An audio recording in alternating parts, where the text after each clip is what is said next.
Hello, welcome to Reaction Shots for probably August, probably still 2020.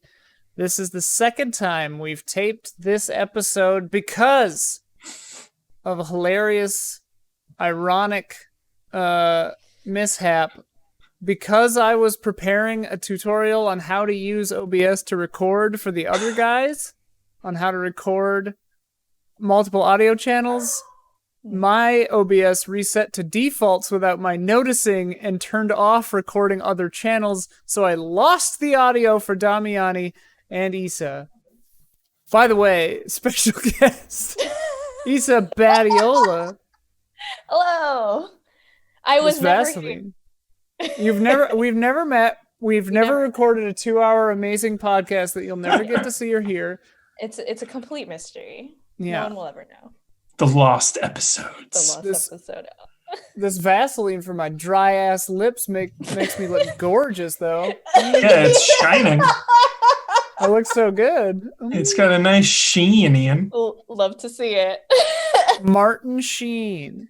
So Damiani currently suffering a rolling blackout because California is in a nightmare of heat. If you want to see the blackout, check out the newest Mike and Mike. The blackout happens during the stream. If you want maximum context, you can check that out. Damiani just vanishes. Yeah. Oh my god. But we've got current usual co-host Michael Huber back. Hello. Which is going to really zest things up for Yssa and I, so it doesn't just feel like we're doing this over again. Yeah, now we have a new person to listen to our opinions yet again. Full disclosure, have watched no anime movies for this episode, just so you know. Well, Huber's been moving. That's why he missed last time. It's been chaos. I have watched 2 anime films since we last recorded this episode. So now it's plussed up in that regard. And we got 3 or 4 more comments. Issa's excited about that. Bonus. Because we went long last time. So we're going to be fast this time. And loose. And Damiani said if his power comes back, he'll pop in. It'll be a surprise. It'll be a surprise. You won't see it coming.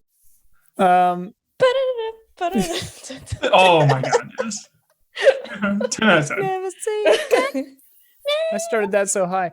All right, but to explain who Yssa is, you created and writed and directed a show called Recorded By Arizal. You got it, Ian. I did it this time. I remember the pirate that you told me about saying it like a pirate, and then now I remember every time. Arizal. Which is on Rooster Teeth and YouTube's, and you should watch it. Well, it's like, tell them. Sorry, I love Ian for today. Recorded by Arizal is the episodes that are released are a prologue to a new story. It covers our titular character Arizal, who is essentially a high school girl vlogging her summer assignment.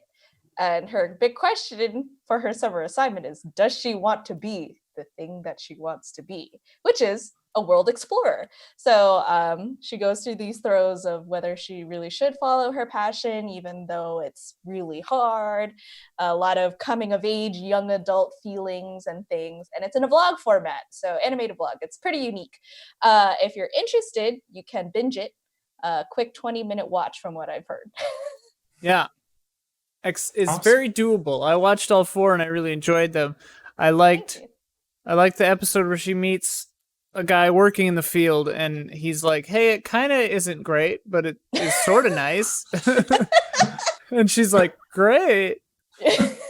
He is the person that I wish I could tell all of, you know how there are a lot of like college students that always ask you, hey, so for this assignment, they told us to ask a person in the industry all of these questions. And he is like what I wish I could also be like to these college students. Yeah. It's like, hey, it's dope, but you gotta put in the work sometimes. So yeah. Huber, have you made an animated series ever? No, I've never. Yeah. Yeah. Titular though, that's like top 10 words right there for me. Oh, that's you. Good. Titular. Try to work that in during this episode, Huber. Yeah, that's a top 10 word. That's your mission for this episode. Work in titular. I've got an easy way to work in titular that we can get to later. All right, real quick, lightning round. Before we get to the topic, what have you liked recently? Huber, why don't you start? Two really good ones that I had never seen on demand as we live in this no movie theater world. I really want to give a major shout out to Relic. Oh, the new one. Yeah, it's a horror movie. Just came out maybe a month ago now. It is a very slow burn family drama horror movie. Don't want to give up the ghost. I don't want to say too much, but again, it's a very slow. There's a ghost? No, it's very slow. So if you're looking for something fast or something crazy or a lot of jump scares, like this is not it. This is definitely psychological. And I love horror that has something to say, that has a meaning behind everything. And the director draws on her own experiences with family and things that happened in her life. So I just love that kind of movie where the director is like putting her experiences in there. Just a really good, like easily my favorite horror movie of 2020 so far. No question. Wow. Not to be confused with The Relic. Correct. From the 90s. Completely different. Yeah, no. Where I believe an alien monster gets loose in a museum? Or is that Mimic? They came out like the same time. And they're very Guillermo, man. Mimic. Mimic's Guillermo? I forgot about Guillermo that. Joint, dude. Guillermo. Relic, yep. I remember being the worst of the two. The Relic. Yeah.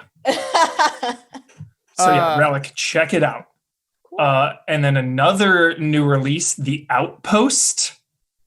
This is a war movie. This is based on a true story.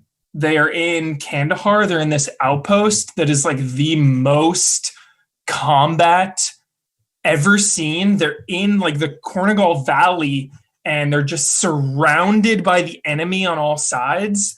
Just really harrowing stuff. It focuses on the soldiers and doesn't glorify action. It's not Hollywood, it's not all gung-ho. It focuses on the troops, and it's based on a book, so like a biographical book. And it's just like, it's got like a Black Hawk Down vibe. It's just really freaking intense to watch. Pretty depressing, obviously, it's like a war thing. So if you're in the market for that, it's a really, really powerful movie. Good watch. Orlando Bloom is in there for a little bit. Big Boy Bloom. Big Boy Bloom shedding his Lego loft. In the industry. as everyone has always called him. Big Boy Bloom growing up, getting older, Orlando. I can't picture it. Yeah, I did see him on that Reunited Apart episode. That web series where they got the entire cast of Lord of the Rings back together and talked about it. It was delightful. Yeah. That was back when the quarantine was like when we could still have like fun with it. Yeah. Now we're all just sad all the time. Serious. And then You Should Have Left. Kevin Bacon horror movie. Amanda Seyfried. I heard about it. Skip that. Skip it? Oh. Don't watch. Do not watch. Avoid it. Save your money. Okay. I wanted to do it because I like Kevin Bacon and Amanda Seyfried. The director is the dude who did Premium Rush and a bunch of other stuff. I love Premium Rush. Yeah, I think he wrote some stuff for Spielberg too in the past. Like he's got a pretty solid filmography, but really boring. Really stinker, huh? So stupid. Do not watch You Should Have Left. Okay. And then obviously, I just did some rewatches too of Blade and Blade 2. and Mission Impossible. They're all 10s. Just want to throw that out. It's supposed to be a lightning round, Huber. Yeah. Sorry, that was it. Because I haven't been on for a while. You're right. That was my months of my backlog. Yeah. Mission Impossible Fallout, though, is probably in my top 5 action movies of all time. No question. All time? Yep, straight up. But MI it's Fallout. worse. But it's worse than Mission Impossible's 1 and 4. I like it more than 4. You like it more than Ghost? I do. You can't like that one There's more a than ghost? Dude, Ghost Henry. Because of Henry Cavill. Henry Cavill. All right. I mean, character in he's that. great. And So good. the bathroom fight scene is And really the bathroom fight, the freaking chase when he's on the motorcycle driving 100 miles an hour, oncoming traffic. Just all the stunts are the best ever. So if you just love stunt work and how a movie is made, especially an action movie, like that's it. To me, it's truly unmatched. Like Fallout is unmatched stunt-wise. Christopher Nolan himself is probably jealous because the stunts are so crazy. Well, it's big boy Tommy Cruise. Like it's big boy Cruise. That man's the man, as Mr. Sunday Movies always says it, like he just wants to die on film. Yeah, because he keeps doing just like bonkers shit. Yeah, it holds up. Oh my god, Fallout. But I remember it kind of ending with a whimper. I don't remember the end of that movie. Oh, I love it because no spoilers, but the character from 3 comes back. I just felt the emotion there. Yeah, you know, I loved that kind of full circle. Like you get the powerful bonds. The continuity with that character is fantastic throughout the series. Mm-hmm. A lot of good character continuity. Luther shows up from time to time. Mission Impossible is great. I love Mission Impossible. So good. Everybody shut up. I love Mission Impossible. Love them all. They're all great, except 2. I just enjoy that Ian had to tell people to shut up. Everybody just shut up for a minute. Everyone be quiet. All right, 20-minute lightning round over. All right. You say your 20 minutes starts now. What have you liked recently? I watched the movie Clue for the first time. Whoa! Yes, dude. I just rewatched Knives Out the other day. Oh, really? Oh, that's Clue so vibes. Good. Clue vibes, yeah, for sure. It was an interesting exercise in how old it was because a lot of the humor was definitely more on the groping of women, which I was like, okay, I get it. Dope. But I did not expect to like that last line from Mr. Green so much. Phenomenal. I did not expect it. I legitimately, when he said his line, I stood up, clapped, and like walked around like in a circle a couple of times. I was just like, oh man, that was such a great, oh my god, oh wow. You had to walk around in a circle. You just get so hype. Yeah. Straight up. Weird to say that Clue is a hype movie, but that last line really got me. Is it still random? Like, do you get random viewings? No. They don't. No. It's just one now. They show all of it, and okay. they show the true ending right at the end, quote unquote. Yeah, it goes like it shows one ending, and then it goes, "That's how it could have happened," or maybe it was like this, and then it shows another one, and then it's like it could have been like that, but really it was like this, and it shows that like canon ending. Got it. Yeah. I love Clue, man. That's one of my favorites. Flames on the sides of my face. I'm sorry, it's just so fucking funny. My Yssa told me, watch Mrs. White. And then he would just start laughing whenever she was doing something weird. And I'm like, why is she so fucking weird? All the actors, they're doing such like amazing, meticulous stuff all the time throughout. Like you can watch them. Like the last time I watched them, I was like trying to like get it, like catch it in a fault, because like I've seen it so many times. Then I'm like, surely there's a scene where one of them's there when they're supposed to be somewhere else. But I think looks fairly airtight. Like, nice. I think it mostly makes sense. Like, pretty wild movie. That's pretty dope. Nice. Well, anything else? No, that's it. Honestly. Huber got like a half hour. You can keep going if you want. I'll give you the rest of my 20 minutes. All right. I'll use it. One that you reminded me of that I watched recently, Huber, The Endless. The Endless. Yes. You gotta watch this movie, dude. I know. No, dude, I on my phone I put like a list of movies I need to watch, and it's like right in there. Haven't got to it yet. So The Endless, as because I think kind of the less you know the better. these brothers used to be in a cult and go back, and then things get weird. As is what happens. 10 out of 10 premise. Yeah. Perfect. They get real weird. Similar vibes also, The Invitation. Have you seen that? Yes, love The Super Invitation. Good. Yes. I want to... Lately, I've been obsessed with movies that would fall into two categories, you guys. So, movies like indie sci-fi mind benders, like The Invitation, The Endless, Coherence, Primer, stuff like Vast that. of Night that just came out, right? The Vast of Night, yeah, which was great. And then the other thing I've been searching for is Faculty vibes. I just keep wanting to watch The Faculty, dude. I just keep wanting to watch movies with vibes like The Faculty, and I don't know what else falls into that. Like, I tried to get a decent version of Cube the other day, but it was like it had ads, and I was like, shit. Scream is kind of Faculty adjacent. Scream is Faculty adjacent. Scream is there. Scream is Faculty adjacent. I only need to run if I'm being chased. What is that, Elijah Wood? I don't know. Now I want to watch Night in the Museum for some stupid reason. And then that makes me want to watch... Though. Dude, is it? I haven't seen it in years. So Night at the Museum and Night at the Museum 2 falls under the category of enjoyment that is the same as National Treasure. National Treasure. That's what I was going to say. Yes. National Treasure, dude. Yes. Dude, when is that coming back? National Treasure 3, please. Yeah. Put that out. I've been waiting for that third sequel for so long. Is there some rights war behind the scenes or something? Some was grudge? It Disney? It's Disney. Yeah. I think Okay, yeah. Because they had shelved it like a while ago, or it was one of those like development hell kind of things. But then Nicholas is there a script for 3? Is there? Is there? I'm asking you. It's in the vault. Because I know they like signed. I feel like there was a whole deal about getting a third one. Because I remember reading the Wikipedia page a while ago, and they're like there was a third planned, but it kept not happening. So I was just like. All right, so in the first one, he steals the Declaration of Independence. In the second one, he kidnaps the president. You gotta do the line. Ian. I'm gonna steal the Declaration of Independence.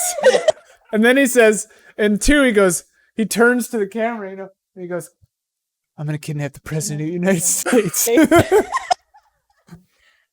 What would he do in the third one? What would he steal or kidnap? There's absolutely no reason there shouldn't be a third one, because the first one made $350 million. The second one made 460 up. Anytime it goes up, you get a sequel. But what was the budget though? Because if the budget was higher, the budget was lost money. The first one was 100, second one was 130. Yeah, so they made more than double the budget, which is basically what you have to do to make money. It cost $30 million more, but it made $100 million more. Come on, damn it! Come on, guys, Disney. Hello, dude. The Wikipedia says a third film is currently in development. Oh, development hell. Yeah. Okay. Here's the thing. Well, Da Vinci Code already. Wait a second. In January 2020. No. After years of development hell, it was announced that the third film was officially moving forward with a script from Chris Bremer. Bruckheimer will return as producer, and the original cast is expected to return as well. We did it. Nostalgia wins, everyone. Wait, didn't Bruckheimer die? What? Who am Harry Bruckheimer? You're thinking of Tony Scott. I'm like... No, Bruckheimer did not die. No, who am I thinking of? Director of didn't Batman Forever? Excuse me. Never mind. 2007. That was a long time ago. 13 years ago. Joel Schumacher. He passed away. Yes, he passed away in June. I was thinking of Schumacher. Schumacher. Rip Schumacher. I also finished The Umbrella Academy. I really liked season 2. And last night I finished Perry Mason on HBO. Nice. And it was cool. Very good ending. Show. Because sometimes HBO endings kind of fizzle on me. It was sufficiently nuanced to pay credit where credit was due to how nuanced the characters were.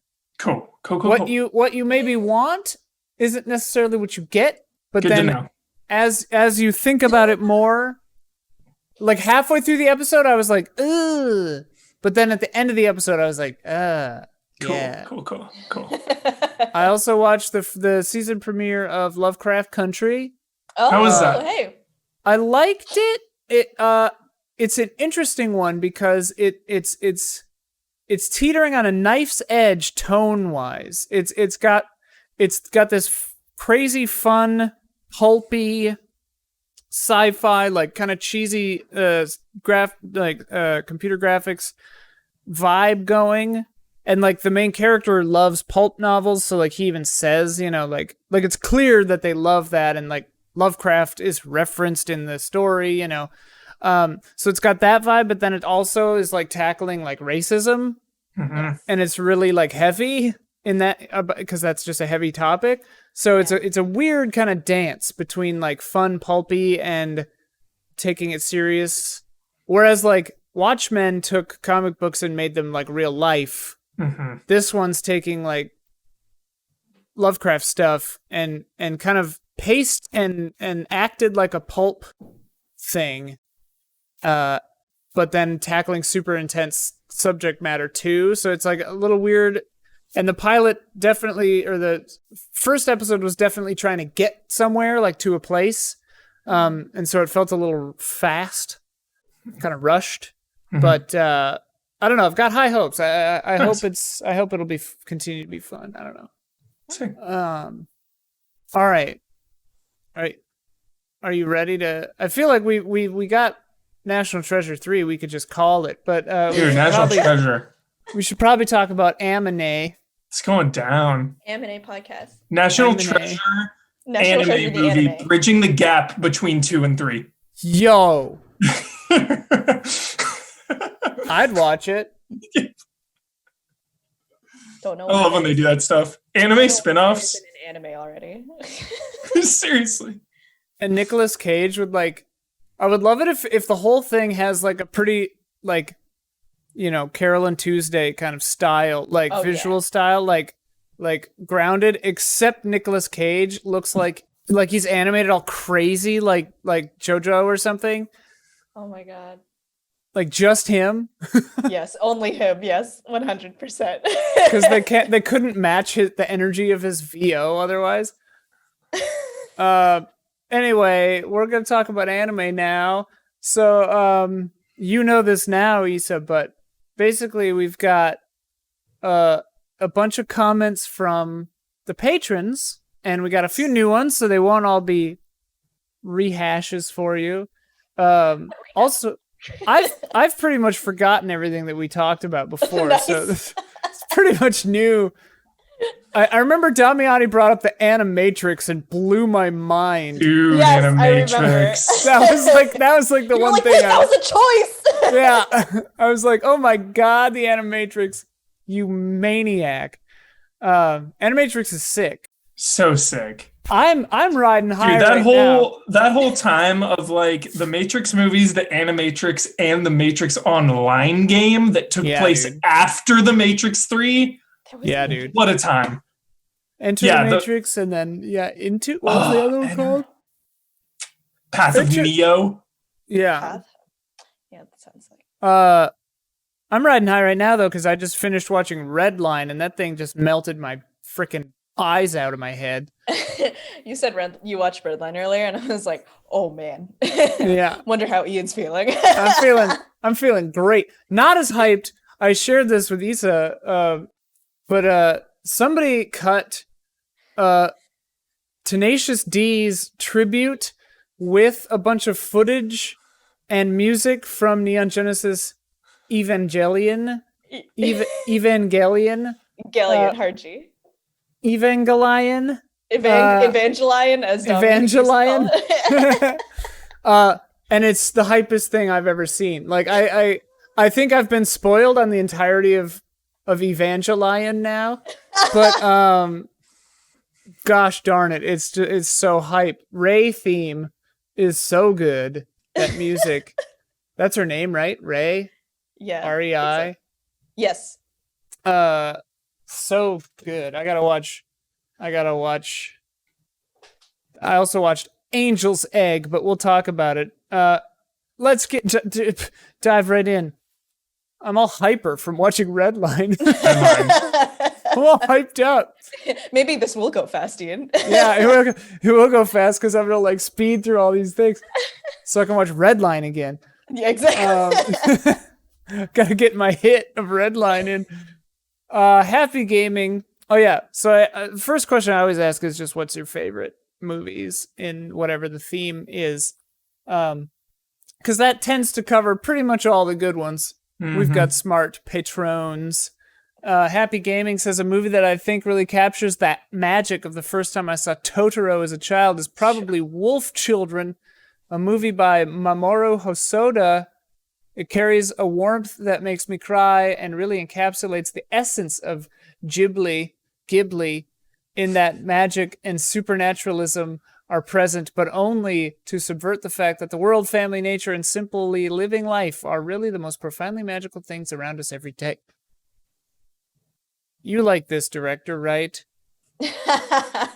Yes, out of every director that we could name drop, or studio and director we could name drop for today, I've watched Hosoda's work the most, or I've seen most of the breadth of his work.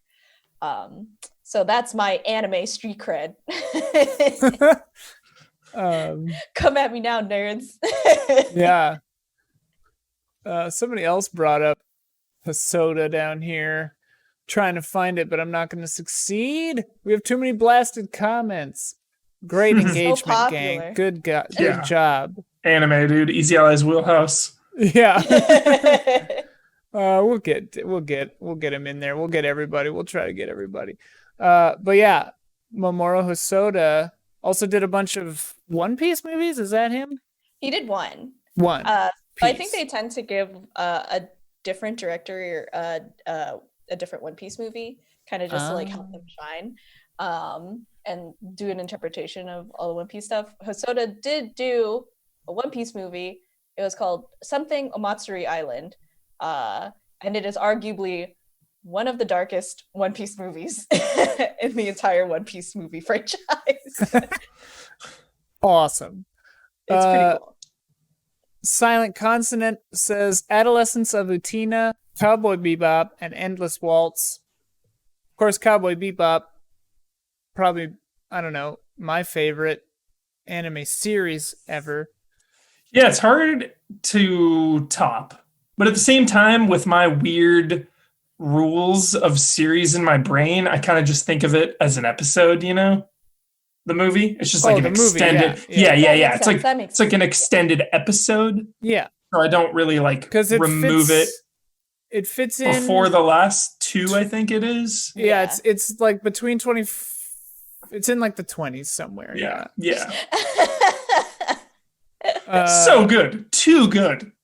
Yeah, I gotta watch that movie again. I got hushed during the previews in the Art House Theater in Minneapolis during that movie, and I was like, "Shit, yeah." Hush me, dude. Hush me. These are my people, finally. Dude, if someone hushes me in a theater, fist pound. Let's go. Yeah, I remember feeling like I'd found my people when I was hushed in an art house theater as a 14-year-old or whatever. Well, I was old enough to drive, I guess, because we got there. The last time I was hushed in a movie, my college friends and I were watching Wreck-It Ralph. Whoa.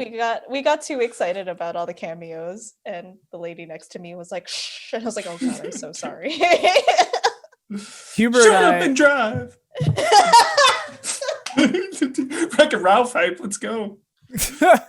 Hubert and I are very staunch. I don't know, opponents of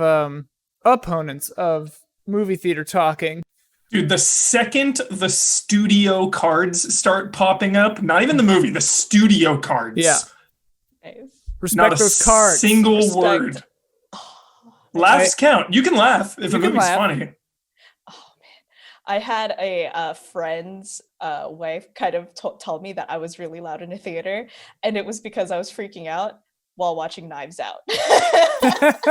Awesome. I mean, Knives Out is sick. It's so good, but also it's one of I'm a loud laugher if you can't tell. So even in a movie theater, I'm just as reactive. And so some people will like it when I'm with them. Other people, laughing doesn't bother me. It's just like having a conversation. Yeah. You know, people are like talking, you hear their words. Like if it's just reactions, like laughing or like, scared, totally fine. 100%. I don't want to hear anybody's words. Yeah. No words. Let them speak. Yeah, everyone shut up. J Del Val 21. I added 8 to their name. I never had such a great anime experience like the one for Dragon Ball Super Broly. I had the pleasure to watch it in theaters. Just the audience screaming and getting hyped for the movie was so exciting and a great experience to be part of. Something like Endgame. Can't wait to hear some of everyone's recommendations and must watch. John. Dude, one of the most legendary moments. Easy allies. It was Ben, Brad, me, Bossman. I think that was it. We saw the first Dragon Ball movie that came out, like Resurrection of F, Frieza. Saw it in the theater, dude. This freaking guy in front of us. Like, there's a moment in the movie where Vegeta gets like so strong. Like Vegeta has a moment, and we'll never forget, dude. This guy in front of us was like, he finally did it. They're just like so pumped. This guy's like starts clapping, like he did it. It's like Vegeta like surpasses Goku, I think, in a moment. Like if I remember correctly. He finally did it. Yeah. It's hype as hell. Yeah. That's a good dude. I'm trying to think of all the animes I've seen in theaters. Like Spirits Within, Kingsglaive, Visual Nightmare, Kingsglaive, Your Name, Princess Mononoke. Just like anime in a theater, dude, there's nothing like it. I got to see Perfect Blue in theaters in the before times. And my God, it was so good. Just noticing so many new details. That's one of my favorites, Perfect Blue. But yeah, I took Beth to see Akira like a couple years ago. They played it in the theater. That was a treat. Oh. It's so crazy, and it reaffirms my obsession with movie theaters. Seeing movies at home that you've seen a bunch of times for the first time in the theater, like Jurassic Park I had never seen in the theater, and I got to do it. Oh, Die Hard. Yeah, Die Hard recently played in the theater a couple years ago, and it's just like, I've seen this movie 100 times. First time in the theater, it's like, oh my God, this is this is how it's meant to be. No wonder Christopher Nolan doesn't want to release Tenet in the United States. Yeah. Keep it close, Nolan. No rush. I'm conflicted. I mean, I'm also conflicted. In times of COVID, I'm like, just put your stupid movie out, man. Dude, but like filmed with IMAX on a 40-inch? I'm sorry, dude. No. Unacceptable. I can understand, but I won't be happy about it. Yeah. Well, I guess the caveat is you can wait for theaters, but you can't be a douchebag about it. Like he's getting a little too like douchey about it. Oh yeah, like. That's right.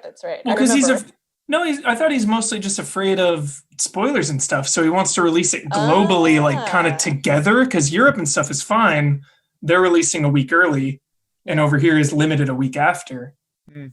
I'm just hoping when everything clears up, like next year, late next year, that they re-release it. You know, I hope there's a re-release. Well, what I hope is that just put it on streaming at the same time. Because, like, I'm not going to a movie theater. I'm not going to a movie theater until I've got a damn vaccine in my blood. Like, I'm not going outside the house. Same, dude. Like, I'm not messing around with this virus, man. I'm not. Like, even for Tenet, dude, you can't get me to go. No. You can't get me to go. I would not go. No. I will not go into that house. I will not watch it with a mouse. I can't do it. I've already accepted the fact that the movie will probably be spoiled. It's just it's reality. It's 2020. It's a shit show. Here's the Spoil thing. me, and I'll catch it on a re-release in the theater. Hopefully, if Nolan did his job right, that movie will be impossible to spoil because you won't understand what the hell you're hearing. Oh, thank you, Ian. Oh my god. yeah. Like people. A dream within a dream. No, people who are in that movie don't understand that movie. Like you've seen those articles, right? When they're just like, whoever it was, like who was it? The villain, like Kenneth Branagh or somebody was like, I don't know what's going on in this movie. So good. I mean, yeah, I'm waiting for all the think pieces, all the college essays. Tenet, the next best anime movie, because all Nolan does is anime films at this point. Dude, they kind of are. You're sort of right. If you think about it. You're sort of right. Inception's a great anime film, guys. It super is. Like, it sets up all the rules, and then it just, like, does the thing. Yeah. Has a large cast. Yeah. What it needs is someone yelling someone's name more often. Although people do yell Cobb quite a bit. I was going to say, yeah, Cobb! People yell Cobb quite a bit. Names! Yeah, it's an anime movie. It's an anime film. Satoshi Kon's Paprika. Also Inception. Yeah. Brent Klaus, it wasn't initially well received, but Mamoru Oshii's Angel Egg is one of my obscure favorites due to its sparse, enigmatic narrative and neo-gothic imagery. I first heard of it back when Dark Souls 3 Ring City DLC came out, and VatiVidya did a video about it being referenced in the game. Well, guess what? I watched it.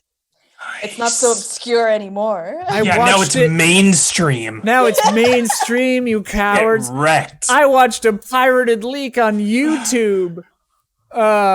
And boy, did I like it. It was pretty weird. It has like barely any spoken dialogue.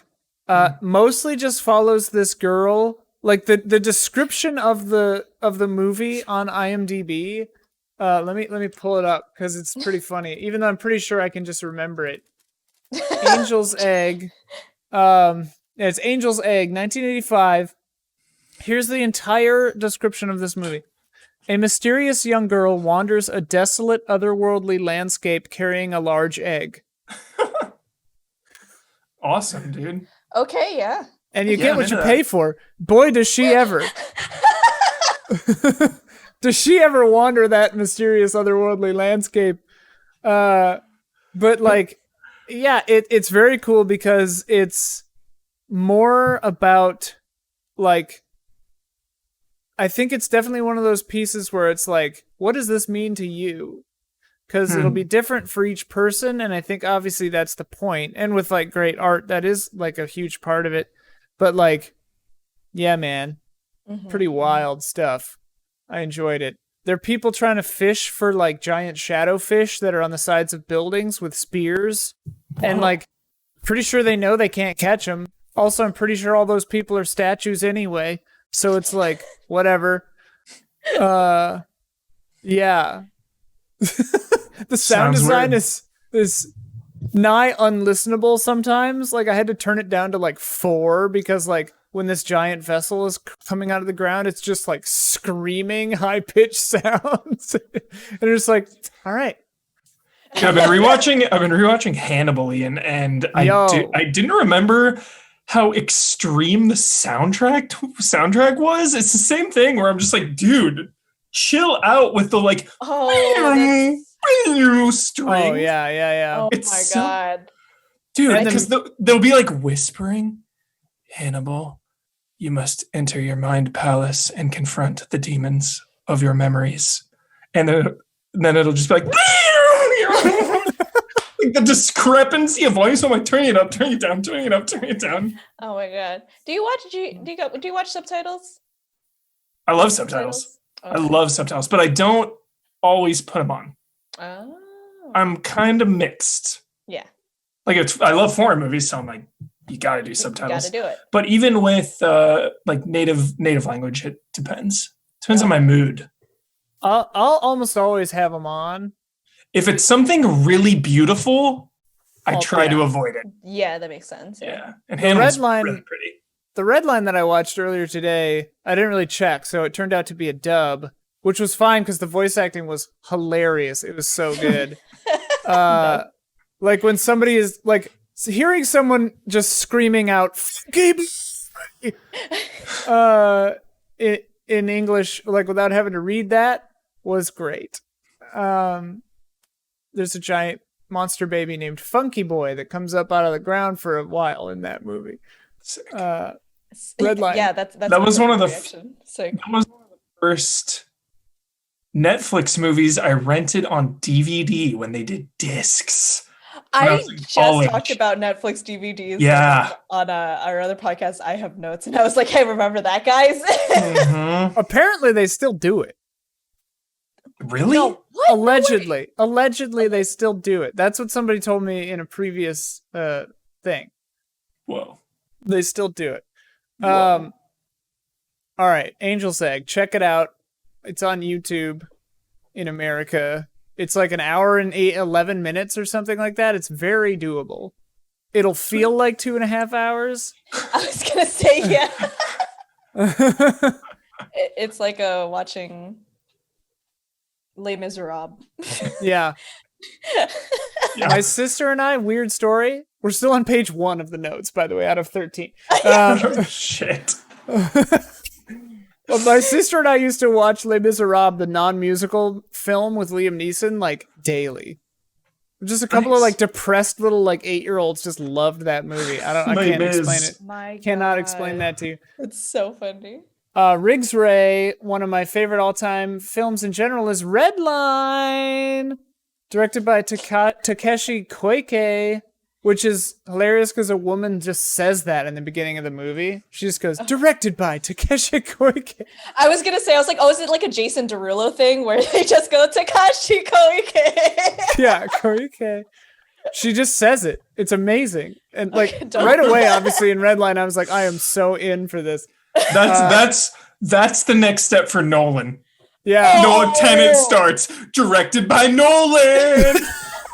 Just some random woman. Yeah. It's like, directed by Christopher Nolan. This movie is F-Zero meets Hanna-Barbera's Wacky Races. It's almost entirely hand-drawn and is gorgeous. Killer soundtrack. It's a love story. It's a story of love blossoming in the backdrop of intense and violent street races. The premiere of which the Red Line is set to take place on a planet run by biomechanical fascists who will do anything to stop the race from coming to their world.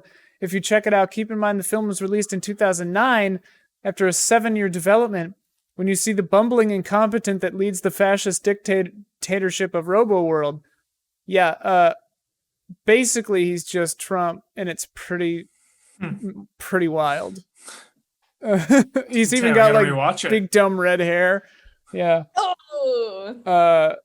It hurts. The movie's hilarious. It's so weird, and also like it. I don't know. Everything about it was just a blast. I had a lot of fun watching Redline. Nice. Have you both seen Redline or no? Yeah, I actually have not. 11 years ago though. He knows the year. Shit. Watch anything it about it. I remember like Rainbow Road vibes. Yeah. Oh yeah. Rainbow Road. Yeah. That's a great description. It's like a psychotic. Yeah. It's like it's like if Mario Kart and Twisted Metal had an anime baby with JoJo. Sick. Yeah. Yeah. Sick. Wow.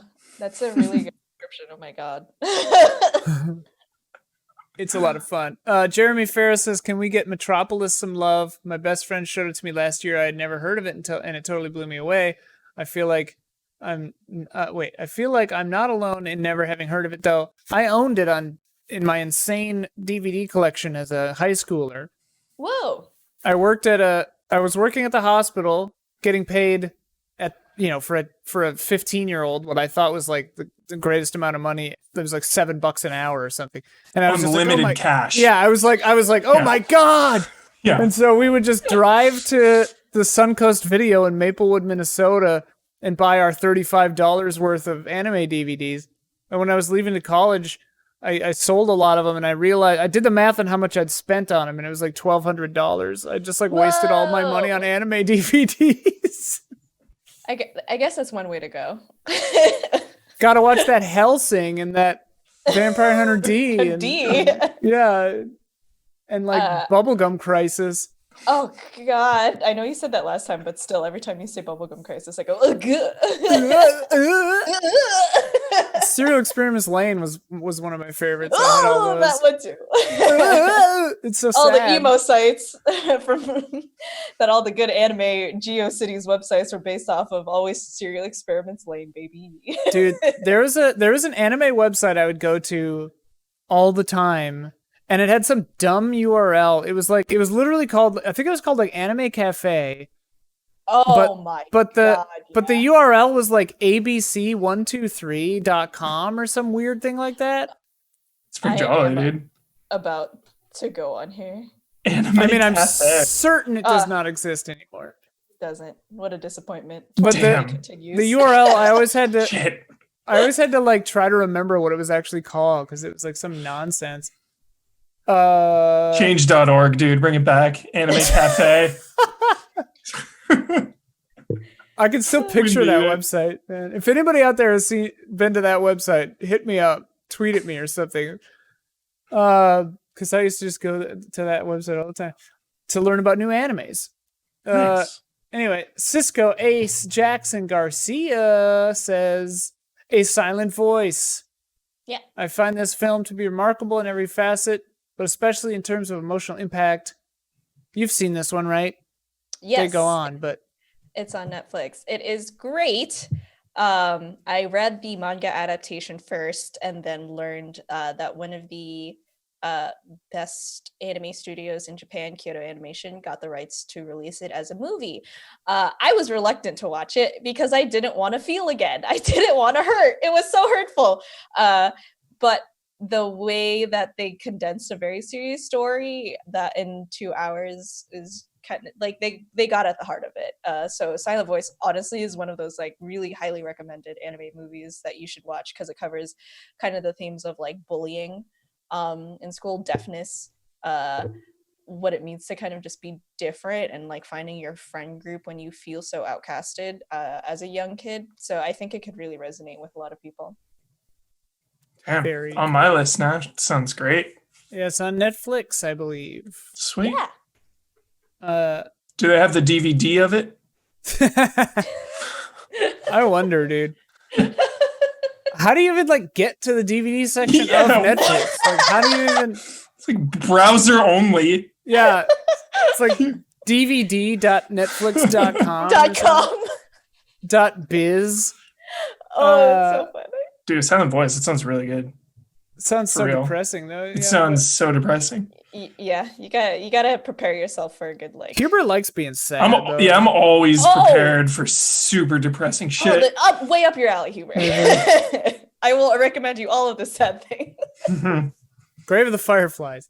There it is. Well, yeah. Cisco Ace Jackson Garcia actually says they bring up Perfect Blue and Grave of the Fireflies and Tekken Concrete, which is the only one of those. Yeah, I haven't seen that. Tekken Concrete. Oh, that one's sick, dude. It's like kids against Yakuza, dude. Huh. Totally love that one. That's the one anime movie where I think you should show it to people who have this misconception about what anime is. It's like that, like one style, right? Like Bleach or Sailor Moon and things like that. Like people who don't know that anime is kind of just like a medium and not a genre. So you show them Tekken Concrete, it's like, no, dude, anime is sick. And then you show, it's awesome. Now I want to see what it looks like. It's cool. I remember that one. Yeah, did Paprika radically different. Did Paprika come around right at the same time? Because I remember like those two I saw. Oh, that's a very good question. Because Paprika was before 2010. Mm-hmm. So if Tekken Concrete, oh wow, yeah, 2006. Nice. Oh yeah, I've seen you're correct. This, yeah. Cool. The same year. Those two, I really like those two. Cool visual style. Yeah. Who did this? Tekken Concrete. Yeah, because the style looks familiar to me, like Paranoia Agent or something. Oh. The faces really freak me out in Tekken Concrete, man. I'm looking at them right now, and I'm just like, I don't know. It kind of reminds me of that, dude, my favorite is the Kill Bill anime part. Oh. Whoever does that, I love that style so much. So cool. I'm trying to look too, because so it says that Koji Morimoto. Oh, maybe this might be familiar to you, Ian. He did one of the shorts in the Animatrix. Oh, okay. Sick. Is it the one with the kids in the building? It's the one titled Beyond. Huh. Don't remember which one that is. Me either. Whatever. Here we go. Tyler Gardner. Favorites. Here's a bunch of them. The Wind Rises. Super good, super sad. Have you seen that one, Huber? Yes. Yeah. Ooh. My Neighbors. Oh, you'd like it. It's super good, super sad. Super good, super sad. Thank you for the recommendation. I'm definitely gonna watch it now. Yeah, fire it up tonight, you know? My Neighbors, the Yamadas, Howl's Moving Castles, When Marnie's was there, Whisper of the Heart are all favorites, but absolute favorite is Satoshi Kon's Tokyo Godfathers. Yeah! I wanted to watch before this episode, but I still have not yet seen. But I love Perfect Blue, so. That's your anime street cred. Yeah, I don't know. Yeah, I made it through Perfect Blue. What have you done lately? Very good. But yeah, Tokyo Godfathers. They say supremely brilliant, funny, and heartwarming, and also kind of a Christmas movie. It's true. Apparently. Nice. It does take place during Christmas. I think that one sentence summary is like 3 homeless people come across an abandoned baby and they try to return it. Sick. Nice. Protect the child. Ready for another big old list? Here we go. Colt Smith. Oh boy. Well, the Ghibli films are all fantastic. Yes, even the lesser loved ones. And then, of course, there's Akira, Ghost in the Shell, Cowboy Bebop, the movie, Afro Samurai, Ninja Scroll, Mobile Suit Gundam Char's Counterattack, Sword of the Stranger, Wings of Hanamise, Appleseed, Vampire Hunter D, and Bloodlust. All Satoshi Kon films, Summer Wars, The Boy and the Beast, Red Line, Your Name, Pro Mare, 5 centimeters per second, and Angel's Egg, which they say is a real Ian joint. And I watched it. Nice. His anime credit. Did you guys watch Pro Mare? No. Okay. I love the title, though. Yeah, it makes no sense, as most Studio Trigger things, in terms of how they got the title or the name. I think there is sense in it. You just kind of have to like find it and then kind of just go along for the wacky ride that they do. So Pro-Mare was good. I enjoyed it. It's definitely a good theater joint. There's a spoilers. There was a kiss later and in the movie, and the movie was dead silent, like the theater. Only you could hear my best friend Aaron and I like hitting each other multiple times because of this. So it's pretty good. Pretty good. Because it just the movie sets it up super well, or is it based on something? A movie, it's not based on any, it is an original. It's a very gay kiss. Sick. The only kind that I acknowledge. The style, the visuals in this look crazy. It's like all like Redline is up there in terms of like crazy visual style for contrast, like that hard black lines or hard black shapes and stuff. Pro-Mare is just about as up there, but on the opposite spectrum where it's like neon bright colors. Yeah. But with like that pastel and stuff like that. They're really, Studio Trigger is really great in terms of visuals, in my opinion. Content, shrug. Visuals, A+. I know the name Studio Trigger, but I'm trying to remember what else they've done. Kill la Kill. Oh, right. Okay. The same people who did Gurren Lagann. Could not get into Kill la Kill. Couldn't do it. I watched I watched it. 10 I watched or a something few. episodes. Yeah, I was like, I'm good. Yeah, it's there's a lot of, in my opinion, everyone feel free to agree or disagree. Studio Trigger is very style over substance. So you have to do a lot of waiting for trigger shows just to get to the drop, just for you to be like, oh, I'm invested now. And at that point, you're kind of halfway through the series, so you're like, well, I already spent all this time. Oh, they did Little Witch Academia, which I've heard much about. Yes. I like the shorts more than the series itself, but visually, very good. I have a lot of opinions about Studio Trigger, but I will still watch whatever they come out with. I love to hear your opinions about Same. Studio Trigger. Thanks, guys. Sword of the Stranger shout out. We talked about that on the Samurai one. Oh, yeah. I love that movie. It's so good. I also love Vampire Hunters D and Bloodlust. Both mentioned here. Ninja Scroll was my first ever anime. Classic. Scarred for life. I can picture that demon monster like sucking on that lady's chest right now. Mm-hmm. It's just intense imagery for a teenage child. That was like right in our like. I feel like that's so our generation is like growing up with that. Yeah. Ninja Scroll, Princess Mononoke. Yeah. Seeing someone's like getting your hands on a VHS of Ninja Scroll is like the formative formative early teenage moment for so many of us. I think. Yes, dude. Oh my god! I feel like there's such an interesting just this spectrum of like us growing up on anime, and it was a lot of stuff that I think was pretty gritty, like the things that we remember, and then now what people are experiencing and what they grew up with in anime, it's like I feel so different. It's so much brighter. Yeah, like if I had seen, well, it's funny because now I feel like everything is like a little more realistic in tone. I mean, obviously not all of it, but like Your Name comes to mind, where it's like a little more grounded, even though it's really magical and like deals with all kinds of crazy stuff. It still feels like it's like part of this world, you know. Whereas like Ninja Scroll or Berserk or something is just like, nah, we're gonna like scar you forever. Like, get on board with it. I wonder too if it's just like art style and animation, because I think of like Batman animated series, right? Like that was such a product of its time, and like Akira and the ones we're talking about just looking so gritty and dark. And then now so many animes are like clean. Everything's so clean and fluid. Yeah. Computers, bro. Yeah, and computers, it's just like say that, computer animation just kind of takes something away from it. Yeah. Digital animation definitely like made things easier. You definitely don't get that feel anymore, for sure. Also, I think the turn eventually into more cute stuff, like what is appealing.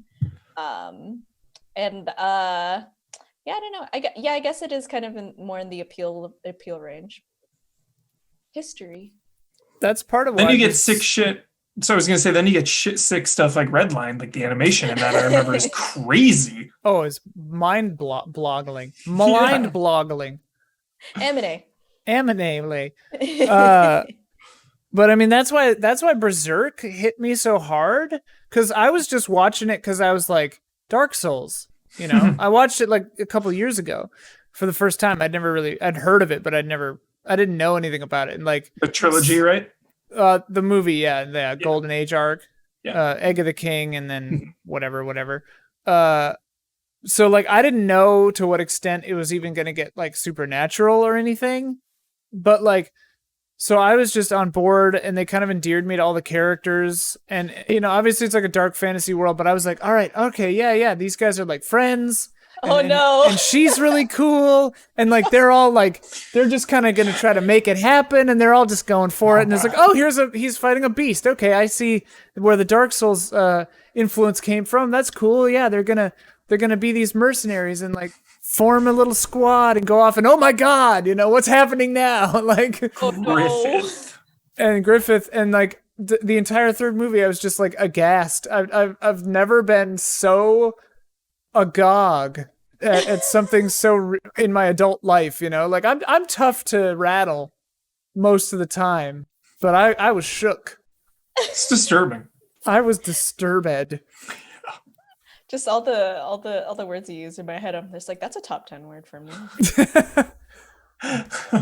The titular race in Redline.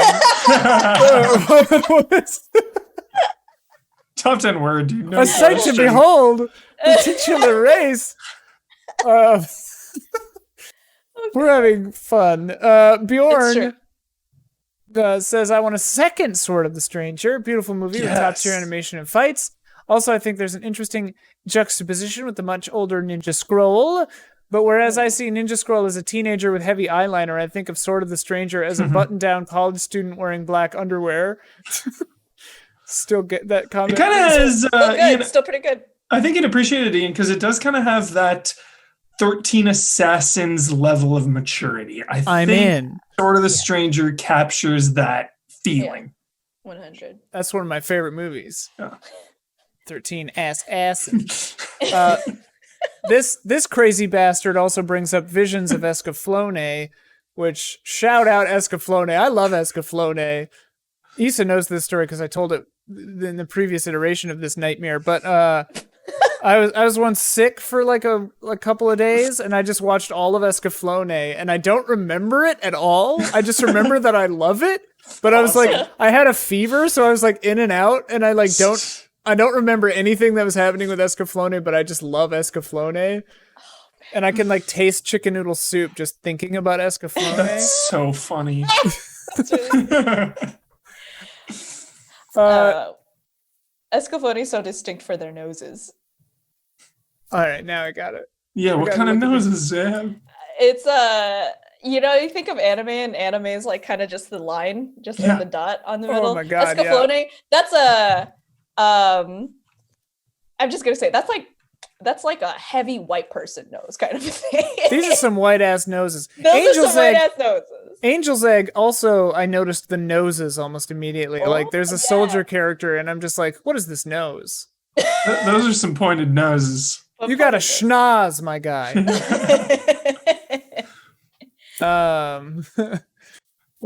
Next Gen Hef just wanted to shout out 2 anime movies that I liked, which are currently still on Netflix. A Silent Voice, which we've talked about, and Lou Over the Wall. Another movie about a kid struggling with isolation and depression. This is way more upbeat and a musical feature. Just Google... wait, where is it? Lou Over the Wall Shark Dad. Google that and you'll be in. And it does look very jolly. Also, the game Spiritfarer, which Shadow dropped yesterday, a couple of days ago, has a shark man in it, and it's lovely. The animation in that game is really good. Are you playing? Oh, yeah. Spiritfarer, dude. Yeah, I just bought it today. I bought it last night, and then I'm finally playing it, and I'm like, cozy management game? Hell yes. Yeah, dude.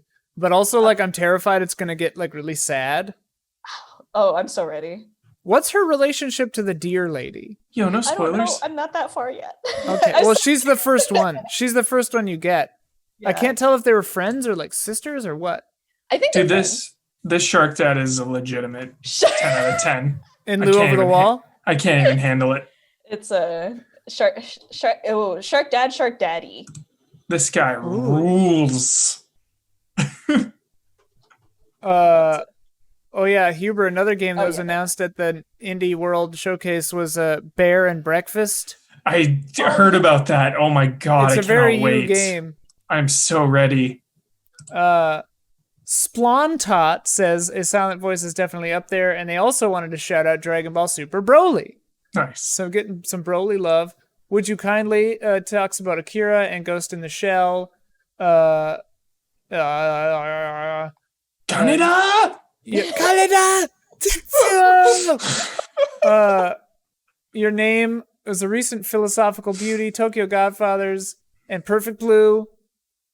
Carlos Delgado also brings up Your Name as a simple Freaky Friday story, but goes bonkers with it.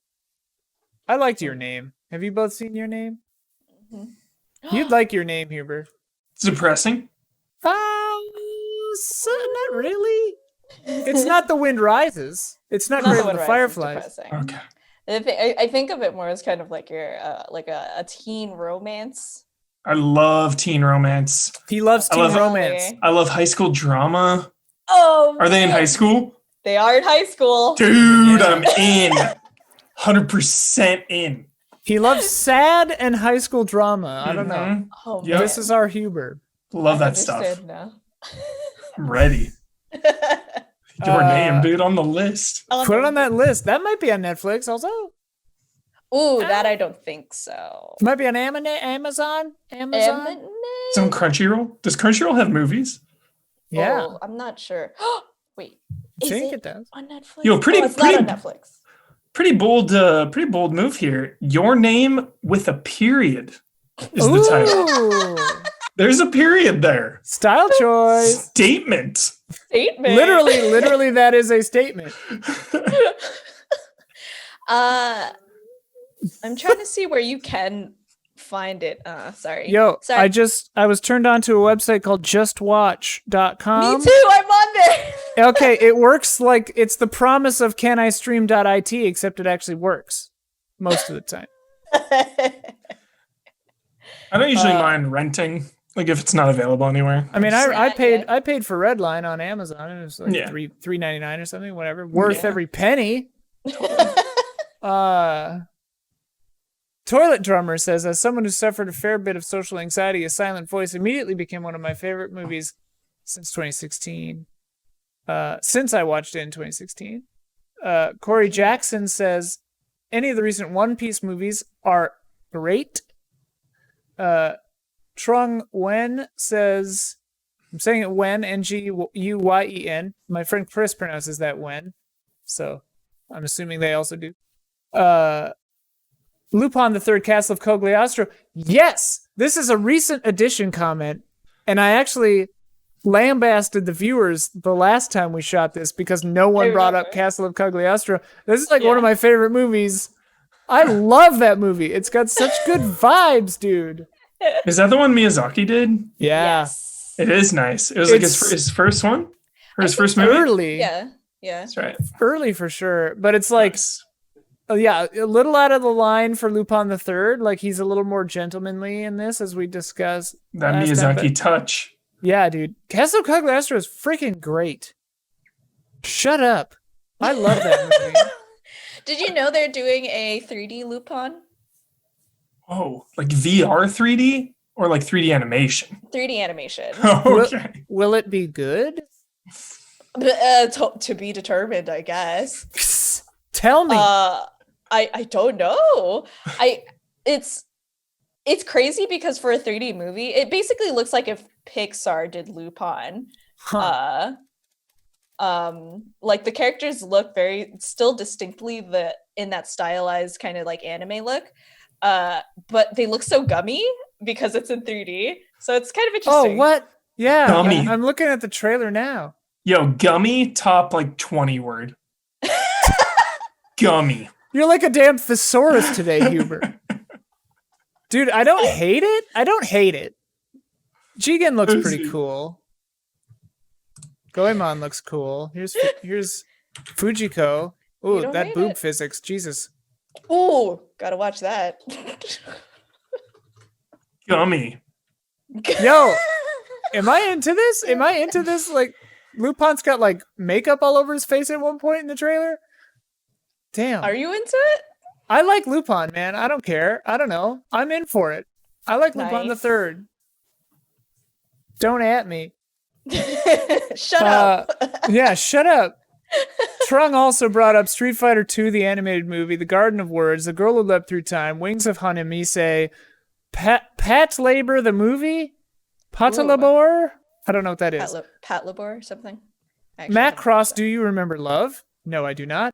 Steam Boy, Venus Wars, Summer Wars, Toward Terra, Your Name, and The Boy and the Beast.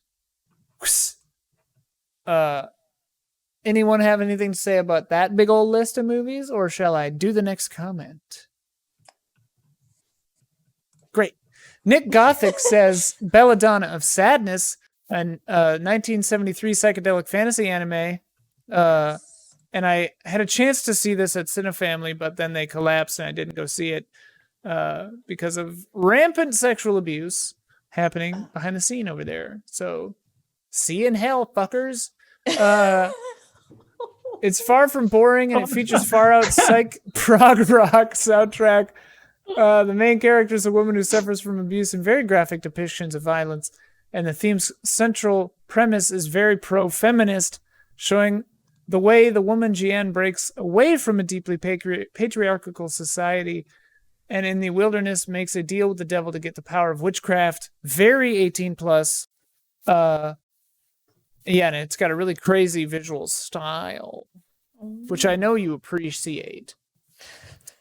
Both of you. It's true.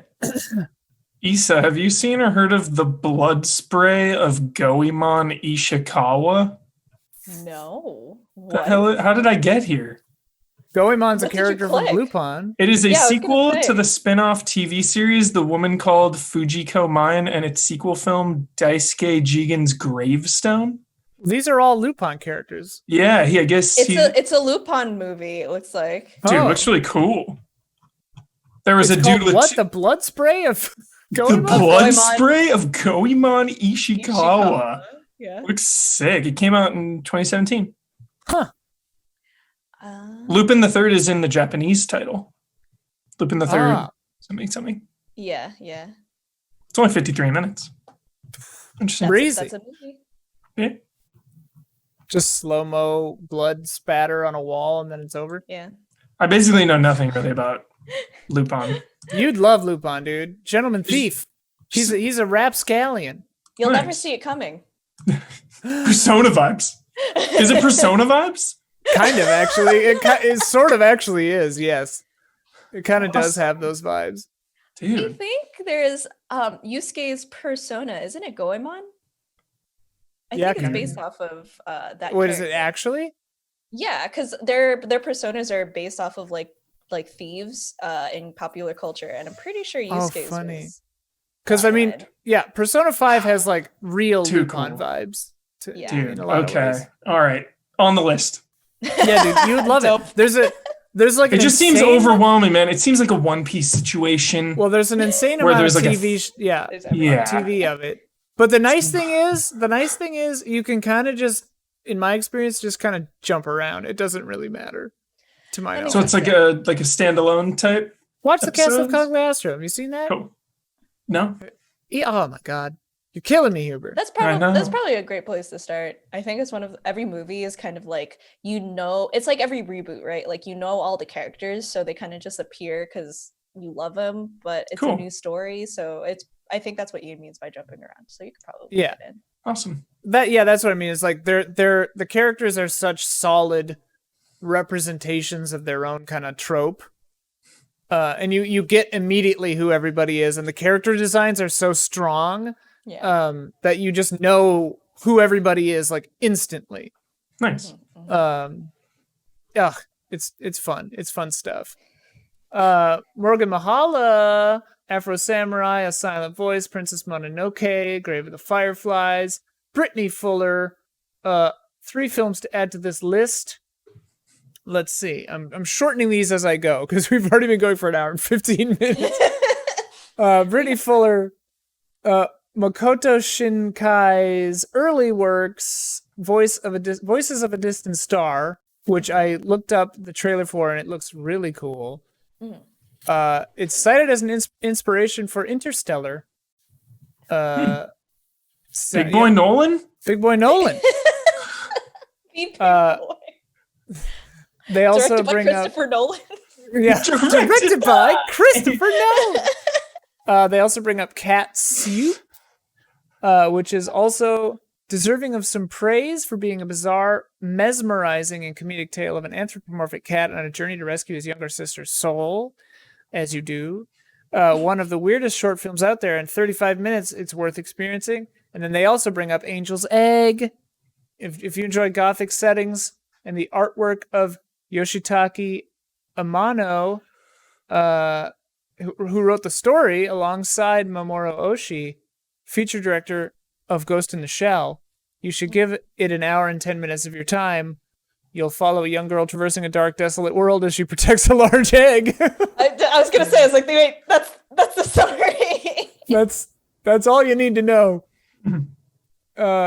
Beautiful, rife with symbolism, and not one to be missed if you enjoy things quiet, moody, and artistic. I cannot understate how gorgeous and masterful this movie is. They're not wrong. That movie is gorge and weird and cool. And like every frame, you're just like, huh? It finally answers the question, what? I'm getting like Stalker vibes from it, Ian. The Tarkovsky? Yeah. I haven't seen Stalker. Is it in the same category? It just I haven't sounds seen that, really so probably. Like a quiet, beautiful, ambiguous movie. Yes, it's all those things. Bop, bop, bop, bop, bop. Stephen Beaumont, Princess Mononoke, Voices of a Distant Star, and Your Name. Varun Kechwaha, considering I put Spirited Away in favorite, my close second is Your Name. Conrad Caruso, aka Conrad Francio, aka Conrad from Sweden, because I can't pronounce his last name and he told me to just say Conrad from Sweden. Akira, Ghost in the Shell, and Space Adventure Cobra the movie, which I've never heard of, but sounds crazy. And then they said Redline. Eric Sayer, Miyazaki's The Wind Rises, Jason Wojnar, Grave of the Fireflies, Akira, End of Evangelion. Hard G. I know. Perfect Blue. Soup Kitten, Perfect Blue, Millennium Actress, Liz and the Blue Bird, Girls und Panzer der Film, which sounds German to me, to mine Augen. Wait, Augen is eyes. That's why you said it, I would assume. Oh, what is yours? I don't remember my Deutsch. Ohren? Ohren, yeah. Ohren. Sprechen Sie Deutsch? No. Okay. Why do you know how to say ears in German? Sprechen Sie Google. Oh, okay. Yeah, Ohren. Ohren. Google Translate.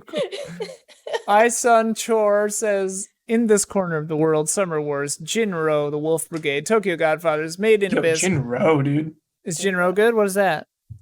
Dude, it's like, have you ever played the game Killzone? Yeah. Yeah, it's like hellgassed. Legitimately hellgassed. All right. All right. It's like, yeah, like war. I haven't seen it in a long ass time. I don't know why I just thought of this, but remember that giant gun that Police Girl carries around in the old Hellsing? There's like a new Hellsing that I never watched. Same. It's like a redo? I just remember Anderson, dude. The priest.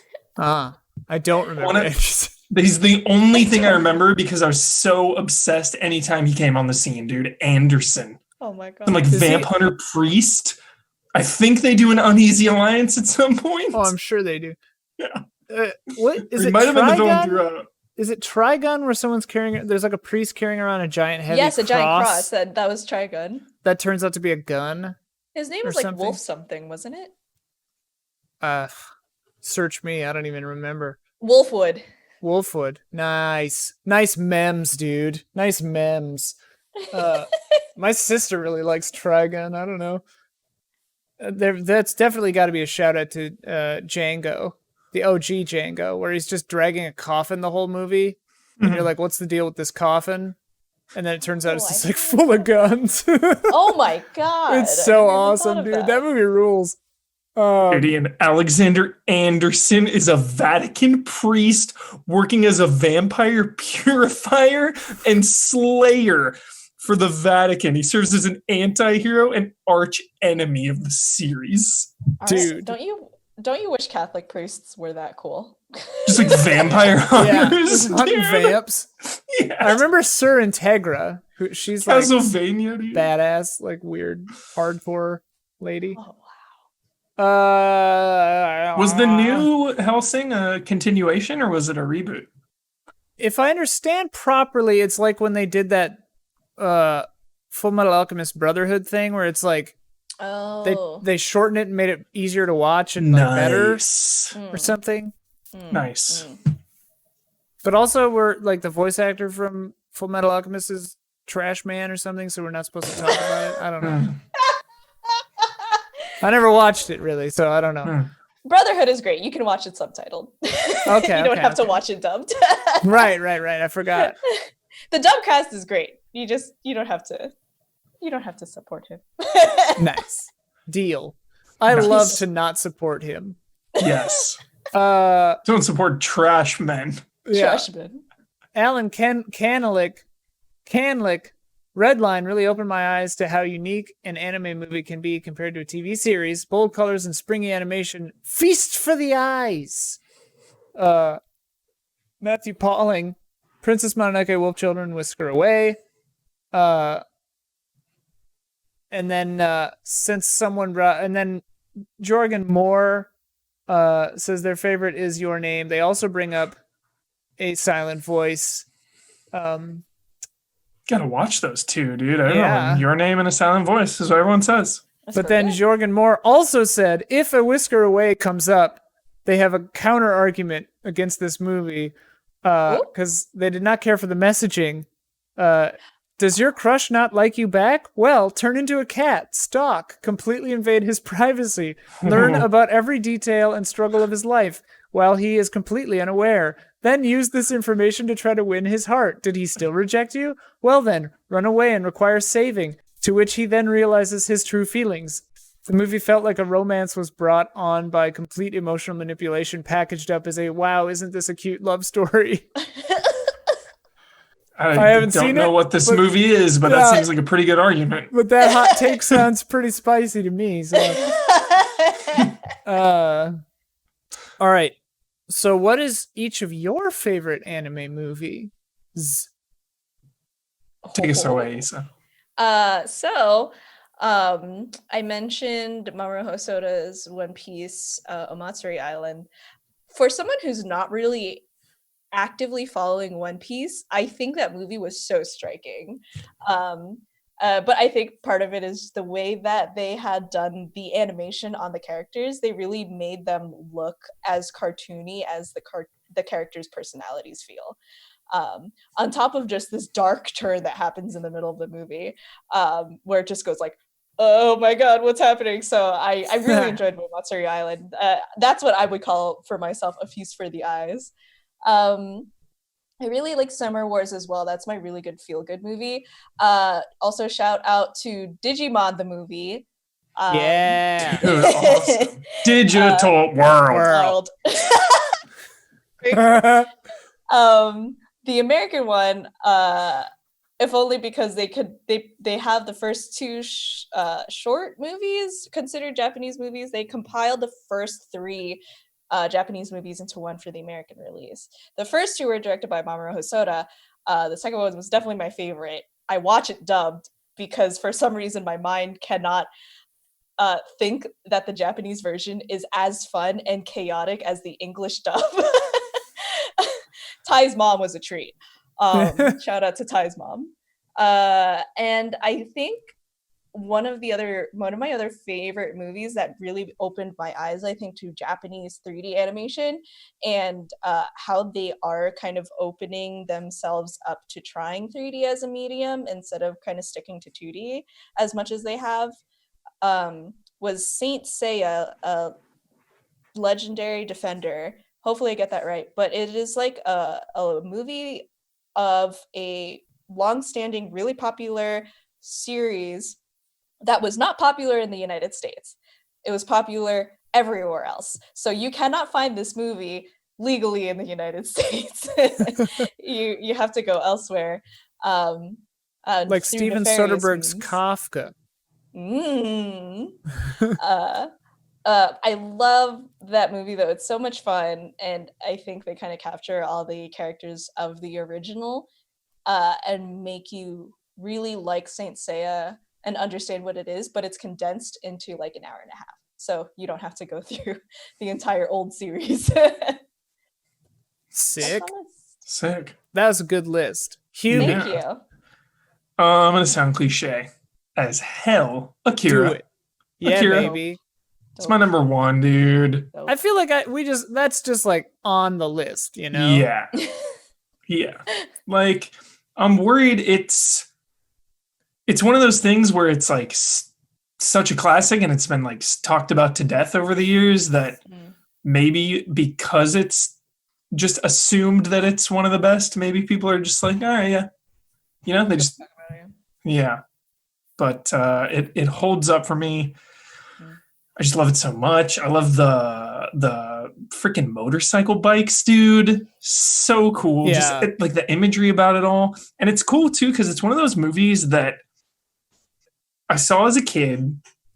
And when I was a kid watching it, I was like all about the action and the blood and the guts.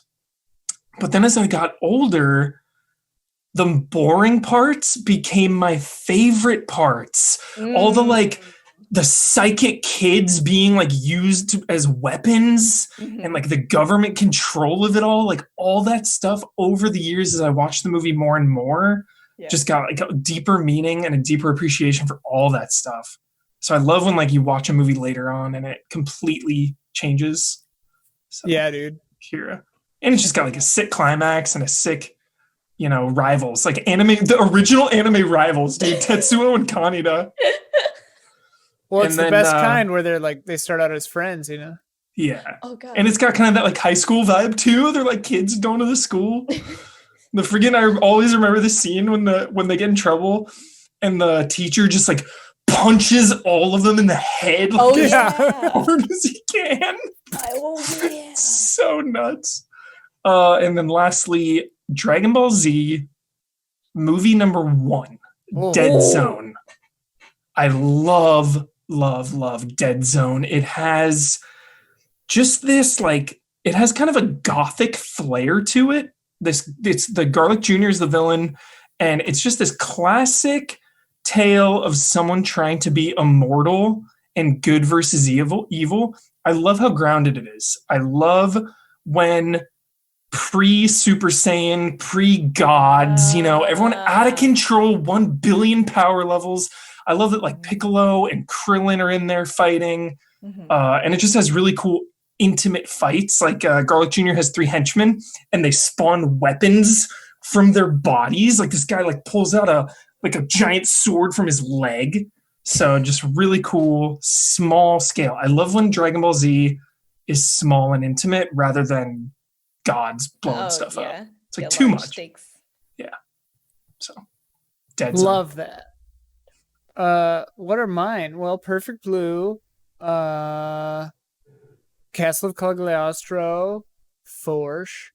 I can't get Redline out of my head right now. I'm like super into Redline right now. Of course, your Studio Ghibli's. Yeah, Totoro, dude. Come on. Totoro. So good. Princess Mononoke. Yeah. Spirited Away is like obviously incredible, but it also is like there's something about it that just makes me like feel like sad or weird. I don't know. It like puts me at an unease kind of. We like started rewatching, I should say, like the first 10 minutes before we kind of just like went to another video. One of the funniest things I remember was Mayasa was like, I don't remember thinking Chihiro was this not cute. Like she was a not cute character or character design. Like there's like a huge gap between her and the bottom of her nose and her mouth. And she has like such baby fat. And I think they actually subtly change her design either over the course of the movie, or you just kind of get used to her and understand where she is coming from. And that's why she like suddenly becomes like, or she is so likable by the end of it, in my opinion. And the one thing I think I remember kind of thinking about was every time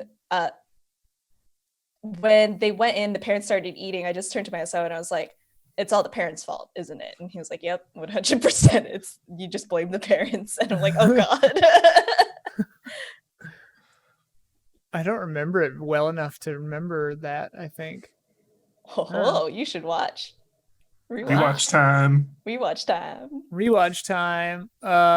Speaking of Studio Ghibli or Ghibli, apparently both are acceptable.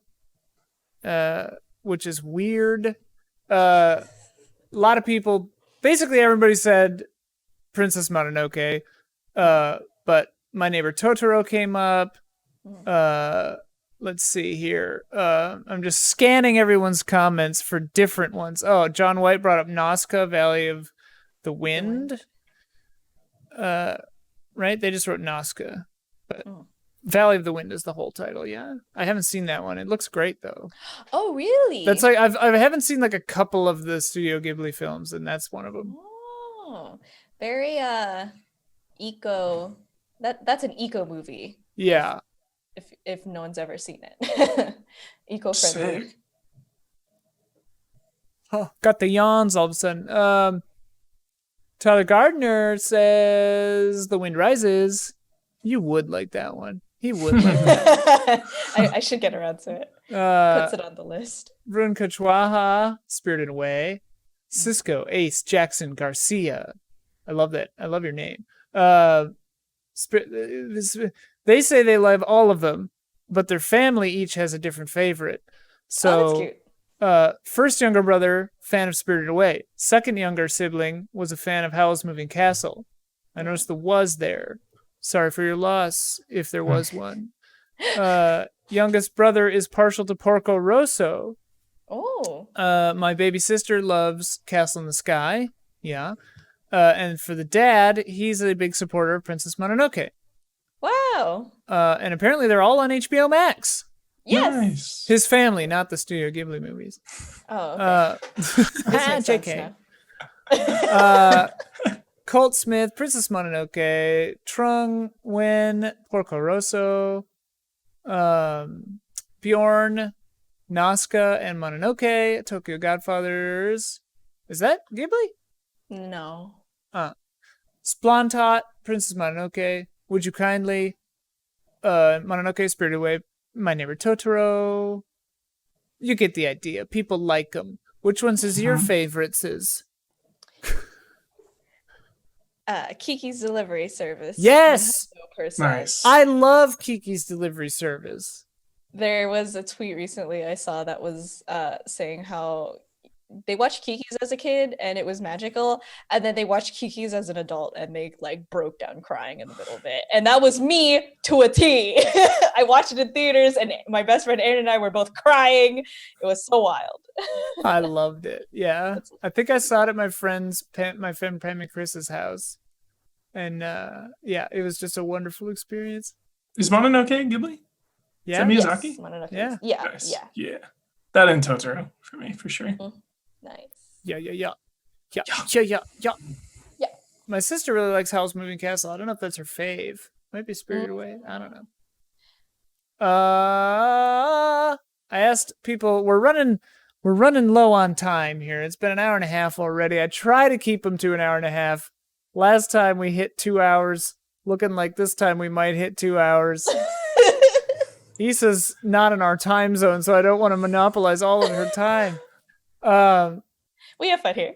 Yeah, I asked which creator of anime was everyone's favorites. Naturally, Miyazaki came up quite a bit. Yeah, it's so unfair.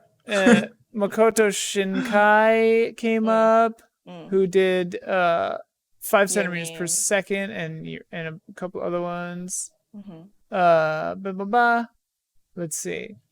Satoshi Kon comes up a lot, who is very good. Perfect Blue, Millennium Actress, Paprika. Yeah. Takata? From Ghibli. Yeah. Gotta give a shout out to Kishimoto, Naruto. Huber loves Naruto. Naruto is like my favorite thing of all time, basically. Slightly obsessed. Slightly. The movies are kind of whatever, so I couldn't really say any good Naruto movies. But Naruto, the series itself. Yeah. Nice. Eric Sayor and Conrad from Sweden both brought up Masaki Yuasa, who did Devilman Crybaby and Night is Short, Walk On Girl, which I've heard of, but haven't seen either of those. It's not a movie, but I think he also did... Oh, crap. Hold on. Let me let me fact check myself for a hot second, because he may have released a new series on Netflix recently. Yes, Japan Sinks 2020. Oh yeah, I've heard of that. That one Aaron highly recommends, and that is also a very sad series. Huber's in. I knew I'd get you, Hubert. Huber, what happened to you? I have a theory that Huber's just so jolly that he needs sad things to like curb himself Even him back. out. Yeah, down into normalcy. Well, it's like Ebert's famous quote about just like film being empathy machines, you know? Yeah, yeah. It's just, I love seeing all the spectrum of emotion and different perspectives and backgrounds and cultures and all of it. Like when things are sad, you know, it just makes you take stock of life, think about life more. I agree. Well said. Well said, Ebert and Huber. Yeah.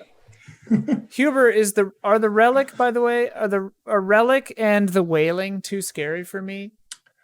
Relic, I think you should be fine. Okay. The Wailing, dude. The Wailing. So Beth can't handle scary movies. Freaks her the hell out. We have a deal where we can watch one horror movie together on Halloween night. Oh. It's our pact. It's our deal. Okay. But I still go easy. Like Ian, you mentioned The Faculty. That was one of the ones I brought on Halloween. Faculty's like nearly a comedy. It's great. So I take it easy. Went to see The Wailing with her under the pretense, because I was like, oh man, this movie looks good, but I don't want to know too much because spoilers. And even the description was like thriller, crime thriller. Yeah. So I was like, oh, dude, let's go. It'll be fine. Still has like nightmares about it, dude. Freaks out. So just know that, dude. It like, she'll like never forgive me for taking her to see that movie. Like she'll just think about it once in a while and be like, I don't want to think about this. I don't want to think about the movie. I'm like that with, like the story itself wasn't even that scary, but the House on Haunted Hill, or the Haunting of Hill House series on Netflix. Oh, yeah. I enjoyed it, but like sometimes I'll just think of some of the background ghosts because they were so freaky looking and how they were just like peppered in so brilliantly. Sometimes I just think about those ghosts or the bent neck lady, and I'm just neck lady. I'm just sitting in my room at night and I'm just like, Wailing has some weird comedic moments that kind of break it up, but overall, dude, it's pretty freaking eerie. I watched the trailer for The Wailing, and it looks more just like a crime movie with some people getting possessed or something. Mm-hmm. Yeah. Eerie. I sort of regret Relic, watching dude. Hereditary, I think but you regret watching Hereditary? Yeah, I don't know. Relic is not as scary as Hereditary was for me, so know that. I think you'd be okay. It's good, dude. I think you'd like Relic. Gross. Yeah. Gross vibes. Yeah. Which is funny because I love The Witch. So, I don't know. They really go out of their way. Toni Collette in Hereditary. Oh, God. She's amazing. Also, I just think that I've talked about this on the show before, but like, if you like went to film school and are paying attention to foreshadowing, I think that dude ruins his own movies. Funny. Because like that's really funny, dude. With Hereditary, we had food delivered that showed up like when they were at the party scene. So like 10-15 minutes in, and they asked what I thought. And whoa, you're ordering food mid-watch? We ordered it before, and it just took forever, and we were like, we got to start the movie. Okay, all right. It's out of our control, Huber. Okay. I know, I'm sorry. Also, like, I was so, like, the movie was such legendary status of scary that I was all like, I was welcoming the break, you know? True. Oh my they God. They asked me what was going to happen, and I bullseyed it. I told them the whole plot of the movie, before, like 10 minutes in, because he just foreshadows things so much. Dang. That's really funny. Same thing with Midsummer. It's like he tells you how the movie's going to go. He shows it to you. Yeah. Which is like fine. That's the exercise. But at a certain point, it's kind of like, well, all right, why are you doing that? Why are you spoiling it, dude? Why are you spoiling it? Spoiling your own movie. Here I am being like, we gotta go fast, and I'm just talking about old ass horror movies for no reason. Bragging about my ability to ruin things for my girlfriend with pointing out foreshadowing. That's an anime. Yeah. Hereditary, the anime. See, in an anime, I can handle it. I don't know. Spray me with blood, in an anime. Anyway, I don't know. I feel like I want to skip these. I'm going to skip down to anything else you'd like us to talk about. Silent Consonant, the only shortcoming I have for anime as movies is usually you can't fit a comprehensive story of an entire manga or anime into a couple of hours. So often anime movies fall short on the heights of their long-form counterparts and may in fact turn people away from an amazing story. I know that Akira cuts a lot. It's like just like the end of book 2 or something. It's like not even... Yeah. Which I haven't read Akira. I always, as a kid, I had a dream of getting all the full color ones because there's like this rare, like 36 issues of full color that they put out once, but you can't get them. Yeah. They're like so hard. Sick. Have you read Huber? I've read the first 3 volumes and then I stopped collecting them because they were coming out with like one at a time. The reprint where it's like a couple pages. Ones? Yeah, I got like 3 of them and then fell off. I saw them once in a bookstore and I was just like, oh, goals. Yeah. One day. Yeah. Maybe I'll get them, maybe it's time. YOLO, buy yourself Akira. Let's just see how much a full set of Akira costs. It's probably not that bad anymore. It's probably not that bad. It's probably like $60-$70, I'm going to say total. For all 6 books? You're crazy. I bet. All right, what's your guess? I'm gonna say $80. $80. Ooh, so what's your guess? It's 6 books. I think there's a 35th anniversary box set. But then we can also do the math on buying individually. So, give me your guess. What did you say, Yssa? 120. Okay. So the Akira, you're pretty close. The Akira 35th anniversary box set is 150. Ooh. God, that's a lot. Yeah. And then let's see if you bought them individually. I do believe there are 6 of them and they average 22 a piece. Although 5 and 6 for some reason are more expensive. So 22 times 4 plus 25 plus 29, 142. Jeez. So you might as well... Yeah. You might as well spend the extra $7 and just buy the anniversary box set and get the extra crap. Someone might have sent that to Ben as a. Yeah, they did. They totally did. I remember. Cool. Man, that's not fair. Borrow his. Yeah. I bet he let you borrow it. The only thing I successfully collected in full was the Batman New 52 reboot. Oh. Because they only come out with 1 a month, $3. $3. And then if you miss a month or 2, you just go in, you stop doing it for 3 months. You go into the comic shop, here's $10. Got my 3 issues all caught up again. So easy to collect once you get on the train of collecting. Yeah. I'll just have my sister get me this for Christmas or something. That's a good gift. That's a great idea. That's a 10 out of 10 gift. Yeah. Give me the Akira box set for Christmas. What the hell are we doing here? What are we talking Adaptations. about? Oh yeah. Adaptations are hard as hell, man. Naruto Shippuden, dude. Terrible adaptation. Really? Absolutely so much filler. So much padding. Horrible. Something about whether or not I guess it's like a feeling, right? I know so many people, including myself, who for some reason are more willing to sit down for a serial. Not a bowl of cereal, but a serial narrative instead of just a 2-hour movie. I don't know. I guess it's interesting. I don't know if it's about our brains are kind of thinking, oh, well, it's a TV show. Maybe it's not that it's easy watching, but at least you feel like you have more to anticipate as opposed to a new movie where I'm perfectly happy with just watching Inception, the anime, over and over again.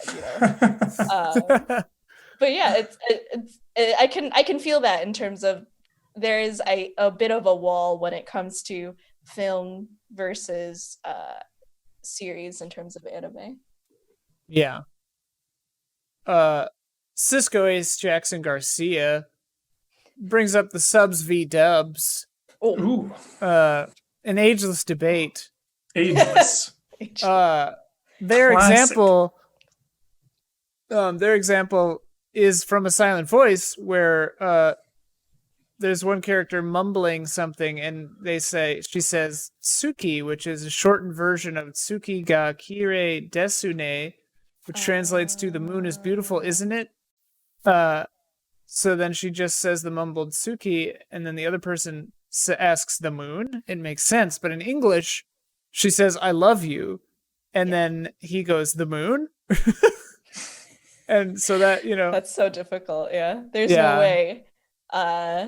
You're gonna watch it, Huber, so no spoilers. Sweet. I'm not gonna say anything, but there's a bit of a translation thing in there that is hard to understand and or know if you don't understand Japanese. But know that saying the word for I like you or I love you in Japanese sounds the same as saying the moon. So context. Nice. I can understand that. Yeah. I'm either for in terms of the sub dub wall, dub if I'm working, because then right. Yeah, I can understand it. But it is down to preference. Have you ever heard a dub that you like more than a sub is my thing. Cowboy Bebop. Nice. Cowboy Bebop is like the one time I will do dub. Yeah. The one exception. Yeah. That's dope. Do you have one that you prefer one or the other, Yssa? There's a series I can think of. In terms of movies, I can't. Or in terms of movies, I can't really think of anything, but there's a series. It is TV Tropes lists it as better than it sounds. It's called Princess Tutu. And it is a magical girl anime, but it's about a girl who turns into a duck, or is a duck who turns into a girl, and all she wants to do is be a ballerina. And she has this huge crush on this this princely character in her ballet school. And she receives the mission to find the missing pieces of his heart. This sounds pretty cool. It gets deep and it gets really dark. Kind of turns in, it's about like fables and fairy tales. It's kind of how it's like bookmarked and encompassed. And it ends in a way that you would not have expected for something that looks so cute, right? I really love Princess Tutu, and the person who plays her sounds so cute in the English dub. Cannot stand her in the Japanese. So that's my switch. I would rather watch in dub. That actually happens to me sometimes for like a character in English or Japanese. It's happened both ways, but like one or the other like has one character that's like super abrasive or annoying, and so I'm like, all right, I'm switching. Like, can't do it. And it's happened both ways too, so it's not just like this thing or the other thing. I will say I do prefer Digimon, the English dub, even the 4Kids version. It's not 4Kids, but it's still for children. I prefer the American version because that's the version I grew up with, and it's so much more chaotic than the Japanese version, where it's almost boring hearing it sometimes. I'd rather hear like the dumb jokes in the English version than not. So there's a preference. There's a really interesting video with the lady who does the voice for Ash, I think, in Pokemon, where she's talking about the process, the English voice, where she's talking about the process of adapting the series for English so that it matches what like the timing and the what the voice lip movement is doing and stuff. Is a really interesting video. Matthew Pauling. For all the anime and movies I have watched, I feel oddly ill-suited to talk about anime. As only the very best ones get mentioned, Going further back, only particular titles would get released as DVDs or tapes where I live. So I would love to hear you talk about potential gems that might not be well known from back before widespread streaming services. I feel like we mentioned quite a few over the course Sort of of the Stranger doesn't get enough respect. Sort of the Stranger. Angel's so Egg. Good. Yeah, apparently Angel's Egg too. There's an Angel's Egg too? I think they're making a third one. Yeah. National Treasure. Nicolas Cage is in it. Nicolas Cage is in it. They're gonna steal the Mona Lisa. Chris Snow I'm gonna steal the Mona Lisa. I'm gonna steal the Mona Lisa. I'm gonna steal the Eiffel Tower. Oh, maybe that's it. Yeah, or the Leaning Tower of Pisa. I'm gonna straighten out the Leaning Tower of Pisa. That's what it is. That's what it is. Because the Leaning Tower of Pisa, when it was vertical, the windows would line up to show you the location of a special like crest or something. And so he's gotta straighten out the Leaning Tower of Pisa so that the puzzle lines up right. And so he says, I'm gonna straighten out the Leaning Tower of Pisa. I'm so in for it. I will pay $30 for this Disney Plus. I will stream that on Disney Plus I will for $30. stream this on Disney Plus. I will pay that before Mulan. I will pre-order. Yeah, pre-order the stream. Yeah. Just pay for the stream early. Chris Snow wants to know what your favorite Dragon Ball Z movie is. They like the one where the history of Trunks is explained. That one is an alternate timeline or whatever. Yeah. I don't know anything about these. Yeah. But which one's your favorite? You like the first one, you said? The first one, Dead Zone. It's just so grounded, gritty. I love it. I love it so much. I love Dead Zone. Do you like Dragon Ball? Do you have a favorite Dragon Ball? I do not have a favorite Dragon Ball movie. I have a favorite Dragon Ball saga. Do I actually? I don't know. Do favorites? You? It's just in my mind, they're just the ones I thought were good versus other ones. Like I don't like the Boo saga, but the Cell Saga tournament was dope. And I did like. I love Videl as a character. Nice. Because I thought she was a great foil to Gohan. But also Gohan got nerdier, and that made me sad after the Cell Saga. Yeah, so Gohan falls off, dude. Straight up. It was just like, oh man, you were so cool when you were like 15, and now you're a giant nerd. Damn it, Chi-Chi. That's why Videl was awesome. I've definitely seen the Dragon Ball Evolution live action movie. Oh which God. Was hilarious. Mm-hmm. You watch all these things that I've like mentally forbidden myself to watch. That's my power. Quick shout out to movie, I think 7. There's like Super Android. I think that's 7. The one when they're in the snow has really good fight choreography, really good fighting. That's cool. And then movie 12, Janemba. He's just one of my favorite looking characters.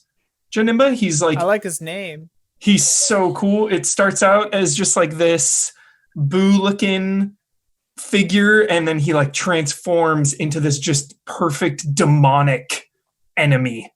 It's really awesome. Cool. Yeah. Dope. Jason Wojnar wants to know if we've ever tried to introduce someone to anime and it did not work. They tried to have their dad watch Akira and it just did not happen. Has that ever happened to you? Ooh, that's a really good question. No.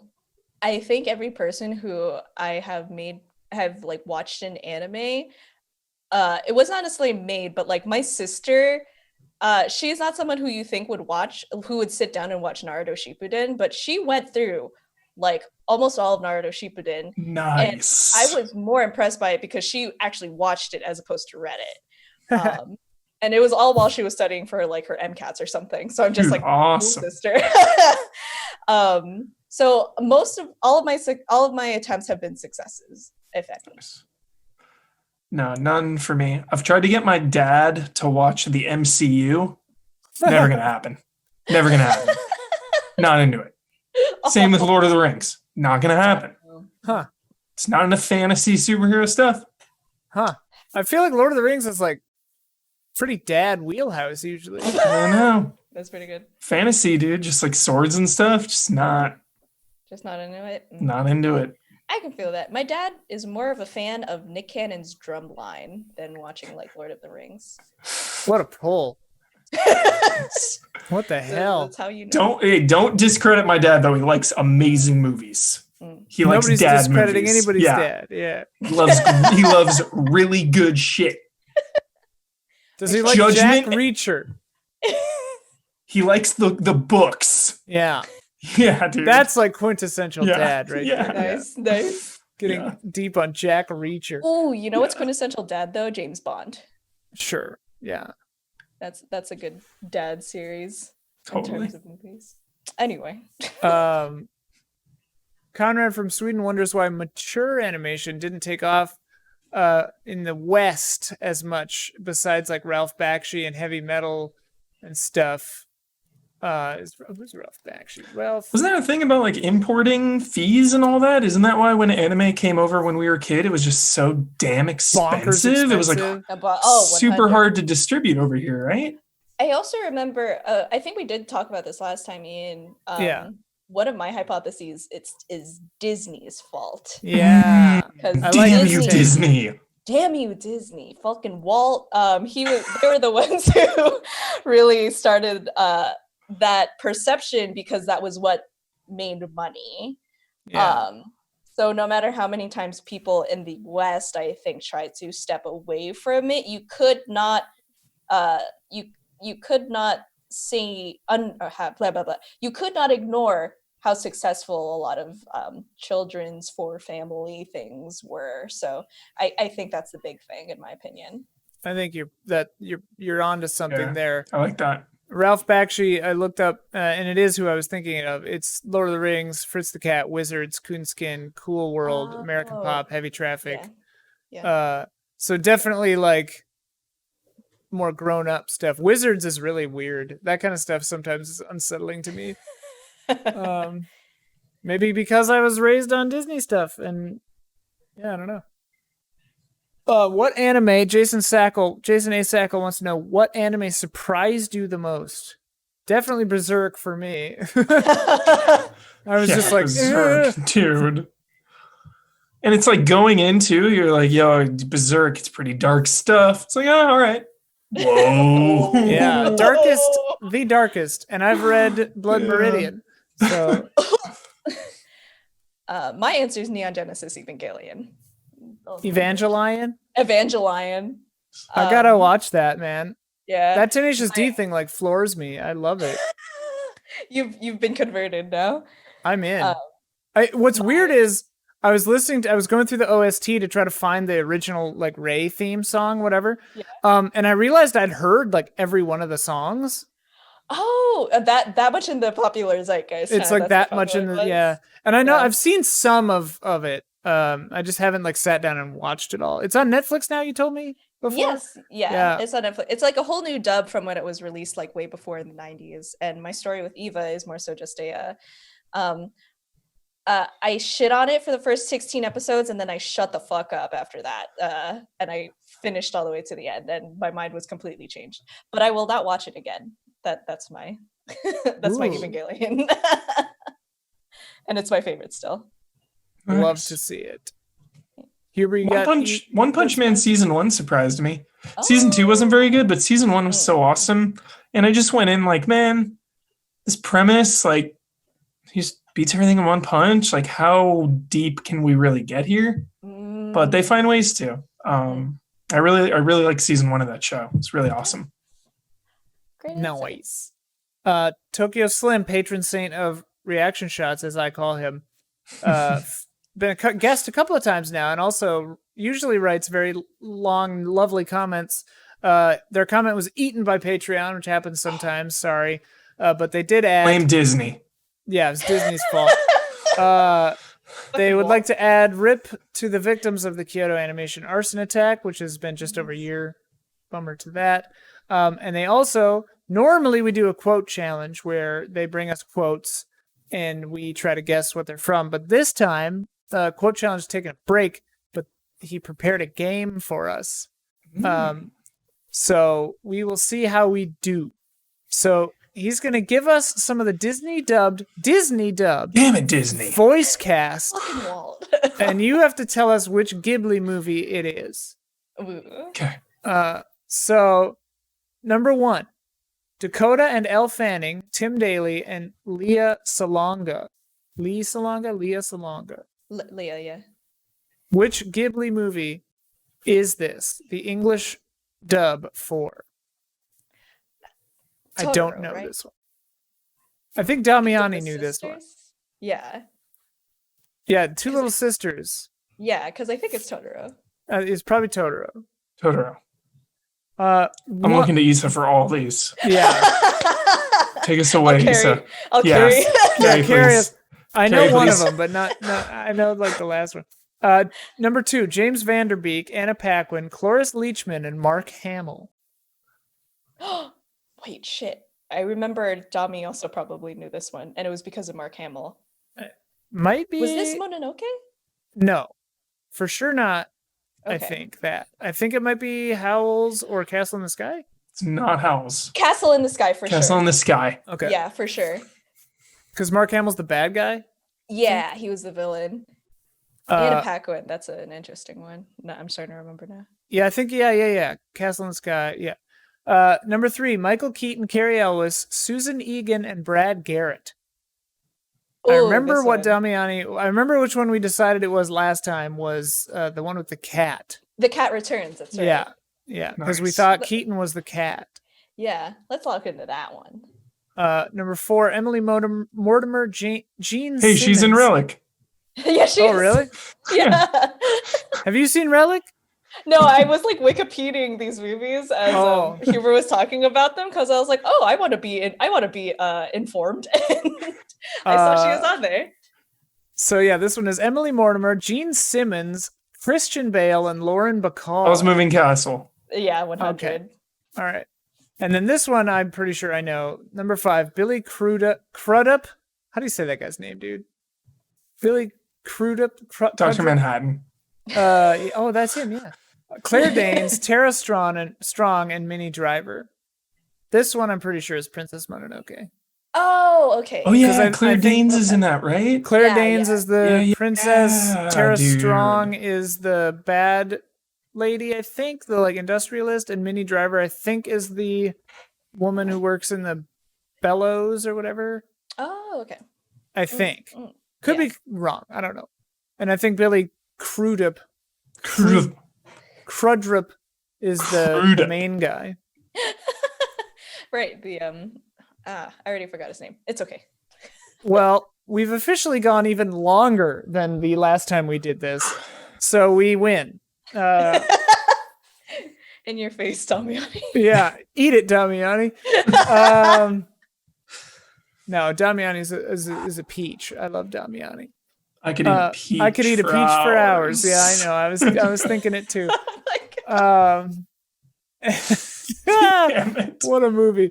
Anyways, patreon.com/EZL is where you go to support our asses. We really appreciate it and require it if we want to keep doing this, which we really want to keep doing. That made it sound desperate. We're all right. Desperation. But help us out if you want. And we realize that things are crazy right now. Yes. So we appreciate anything that you can or cannot give. But even if you're hearing this, we appreciate that too. Mhm. We do have a special tier, a tier especial on our Patreon, the top tier, which is the shout out tier. And so we're going to shout out the following individuals: Elthanis, Greg the Dark Knight Kettering, Caleb, Togi Crawford, J.L. Burton, LLC, Jeff, 0VGM Easton, and Delisi. Shout out. Delisi.